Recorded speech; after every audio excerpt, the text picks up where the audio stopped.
Hey everyone, it's Zack Beck. We all live very busy lives, whether that's with work, family, or friends. There are all sorts of distractions in our society, some good and some bad. Maybe you spend a lot of time scrolling on Instagram. Maybe you spend a lot of time at work working extra hours. Perhaps you have family drama. Perhaps you have a lot of financial stress. Whatever it might be, there are a lot of things that go on in our lives that can keep us very distracted from some of the most important things we should be focusing on. So what I want to do in this video is break down in detail various things that we can do to help simplify our lives in order to make our lives more meaningful, more purposeful, but also to allow us to move forward to achieve our goals, whether that be financial, relational, or personal. So let's take our time, dive into the details, jump into it right now.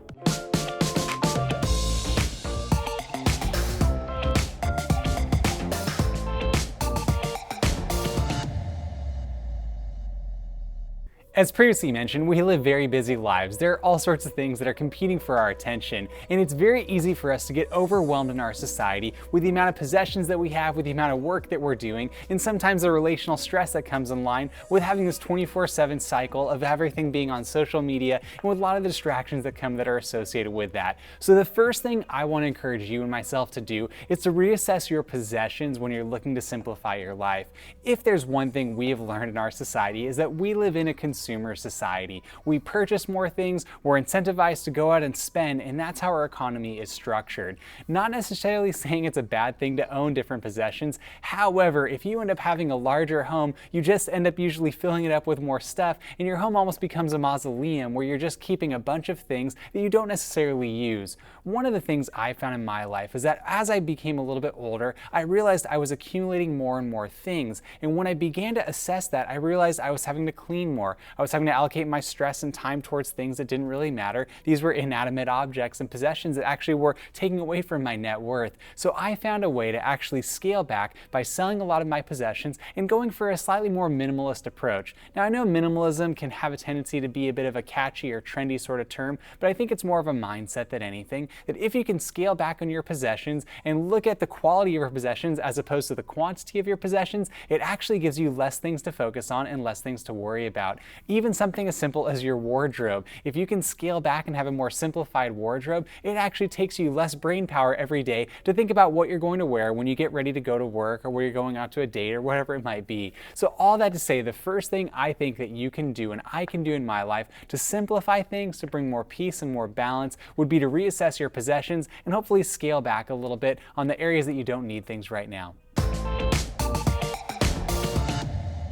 The second area that you and I can focus on in order to actually simplify our lives is look at our time commitments. Now you might wake up and the very first thing out of the gate, you're busy. Perhaps you have children who you're helping to get ready for school. Maybe you have to get ready to go to work first thing. You're trying to go to the gym, you're doing all these different things, and it can be a bit consuming. And that is also because you might have very important commitments that you have to look at. However, there are other time commitments that might actually take us away from the things that are most important in our lives. So if you reassess your schedule, look at the areas in your life where you're allocating more time. Maybe you're spending too much time watching television or just mindlessly surfing on the web, or you're scrolling on Instagram too much. Whatever it might be, if you can look at those different areas in your life and scale back, you actually might find yourself with a better result. You also might want to look at your transportation to and from work. I know after the pandemic, many of us actually have the benefit of working remotely, but you have others who have to go into the office. You might want to looking at public transportation as opposed to driving in your car. That way, when you're actually in public transit, maybe you could be working on your laptop, maybe you could be reading, maybe you could be resting, meditating, whatever it might be, but that would actually take away some of the stress associated with driving to work, and actually might even save you money because you can see gas prices continuously are rising.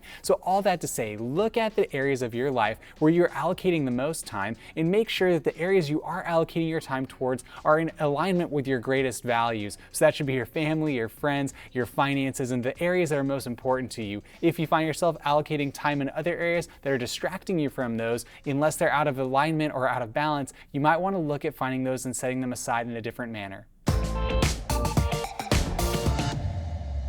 The third thing you and I should focus on in order to simplify our life is to look at our goals. Now, we live in a very ambitious society. In America, we are always striving for more money, we're always striving for more power, and we're trying to strive for other areas that hopefully bring us the kind of value and meaning in our life.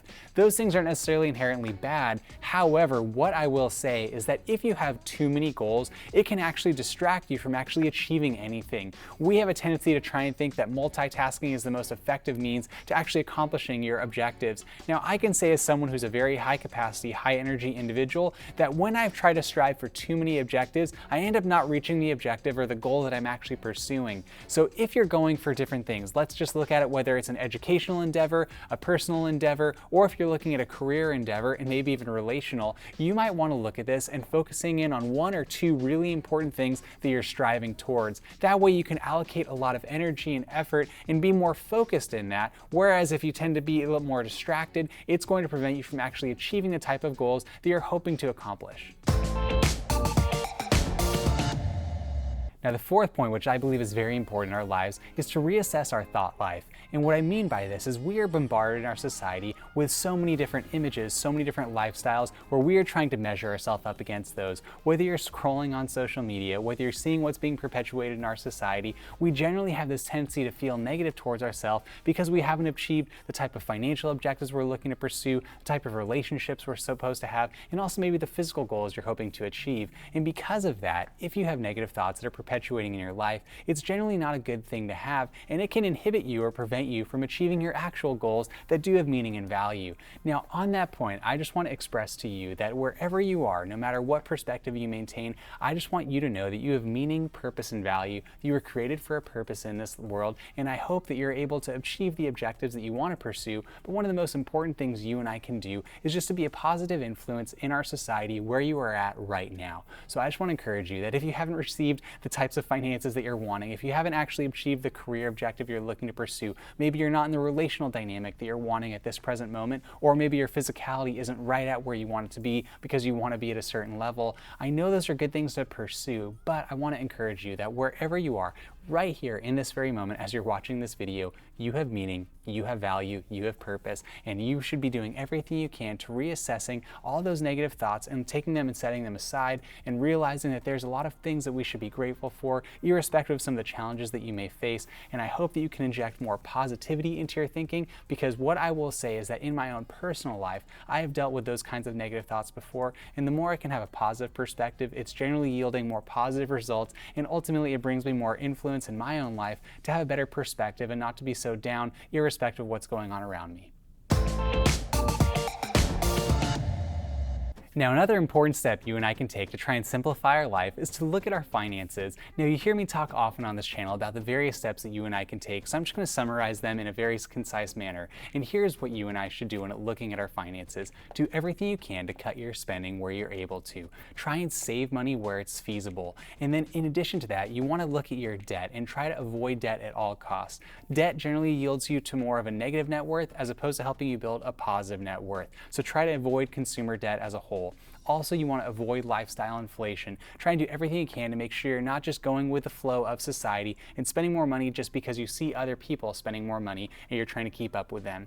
Then what you want to look at doing is actually setting aside money and investing it strategically, hopefully into the stock market, into index funds, or something that you fully understand, and benefiting from the benefits of compound interest and having a consistent method in place. Now, if you're able to do some of those things and actually get your system in an autopilot perspective when it comes to your finances, it will yield all sorts of positive results. Now, that was the very condensed version of what I would recommend for your finances. Please check out all the other videos I put together previously concerning different methods and strategies that you can use that I have personally found to be effective in my own life. Now, I'm just a guy on YouTube. I'm not necessarily giving financial advice. I just want to encourage you that if you can build the habits in your life right now, they will yield benefits down the road. And if you're able to stick to them, it's going to provide you with more peace of mind, so you don't have to focus on your finances all the time. You can be focused on things that are more important in your life. Now, another area that you and I can simplify our lives in is to actually look at the kind of food that we eat. I know I don't talk too often about kind of our nutritional approach on this channel very often, but I believe there are many negative effects when we look at the kind of artificial ingredients we're eating, whether that's hydrogenated soybean oil, whether that's high fructose corn syrup, whether it's maybe some of those genetically modified organisms that you might find in certain ingredients. Now, I'm not here to give you a total breakdown of every single native ingredient out there and some of the effects of that, but I will say that the type of food that we put in our bodies generally does have an effect as to how we operate in this world. So I know you might have very specific nutritional needs, you might have a specific diet you're following, so I'm not telling you to get away from that or do anything specifically. I would just say try to look at the areas in your life and maybe if you're eating something that is causing you to have a negative feeling, because if you have a negative association with your food in your life, it can actually prevent you from moving forward and achieving some of the other objectives you're looking to pursue, because if you're feeling negative on the inside, you're likely going to be more negative on the outside. So I should encourage you to maybe look at the ingredients, look at the types of food you do eat, and maybe try and ingratiate some other things such as fruits and vegetables, lean proteins, whole grains, that kind of thing. So I know that's a pretty basic overview, but if you have a more simplified approach to your food, it generally makes it easier in your life as well. Now, another very important thing that you and I can assess when looking at simplifying our life is how much time we spend on our screens. And what I mean by that is from the moment you wake up and look at your alarm that's on your phone to the day you get to the office, and then when you get home and you're watching more TV, and in between you're scrolling online, just take a look at some of the things that you're doing right now and see if you can maybe scale back where necessary. Now, I know that we do have requirements to be on screens when it comes to our jobs, when we're doing different things relationally, when we're trying to text other people or message people, whatever it might be. So I get that. But if there's times when you have a little bit of downtime, maybe try to avoid going on your phone. Try to avoid going on your computer. Maybe take a step back from your television and get outside in some fresh air. Try and enjoy the nature that you have around you, or maybe just meditate, or maybe just take some time to just relax, have a relational talk to someone face to face as opposed to just doing it through technology. Now, I'm not down on technology at all. As you see, I'm making a video for you on YouTube. I very much utilize technology pretty much in every aspect of my life, but one of the most important things I do as well is my wife and I do go for long walks outside. We try to get fresh air, try to enjoy the beauty of nature, because nothing can replicate that, and there's so many benefits associated with that from a health perspective that I also find that some of the best ideas I have that then when I go back onto my computer is when I'm outside in the fresh air and thinking about things and then coming back to my computer to get things done. So I'm just saying, try to have a balanced perspective on that, and I think it will benefit you greatly. Now, one of the most important things I think we need to focus on in our lives when we think about simplifying our lives is with our relationships. Now, obviously, you might have tons of friends, quote unquote, on Facebook, or you might have a lot of followers on Instagram, or you might have all sorts of different people who you associate with at work, and it's very easy to say, oh, I have all these connections, that's great. Now, some people who are more extroverted, that's wonderful. If you're more introverted, it might not be that great. And no matter where you are on that scale, what I would say is that make sure that the most important relationships that you have, that you're pouring time and energy into. Whether you have a spouse, whether you have a child, whether you have important family members that you have relationships with, pour into those relationships. Make sure they are important to you, and because that is something that you're going to take with you through the rest of your life. Now, it's important also to have a broad spectrum of other people who you're connecting with, but I will say that you also want to make sure that as you're looking at areas where you can scale back, try not to consistently be connected online, especially with people who are random online. Don't get in Twitter fights with other people. Don't spend all your time just streaming on YouTube. Even though it's a good thing for certain content, it can also be a little bit detrimental as well. Just try and find areas where you can pour into those important relationships, and that should yield a positive result for you as well. With all that being said, I'd like to thank you for watching the video today. If you wouldn't mind, please tap the like button for the YouTube algorithm. Help push this video to other people who might need to hear it. Furthermore, if you have any questions, please comment down below. I'd love to interact with you, get to know you, do any research on your behalf so that you can make well and wise informed decisions moving forward. Furthermore, if you wouldn't mind, please subscribe to the channel. That would mean a lot to myself personally, as I do everything I can to create positive content, hopefully makes a positive impact in your life by encouraging you and myself to lead lives of meaning and purpose, all while maintaining balance and moderation. And if you do subscribe to the channel, please tap the notification bell. That will notify you every time I post a video, which I try to do on a regular basis. Once again, I'd like to thank you for watching the video today. I hope you have a wonderful day. Talk to you next time.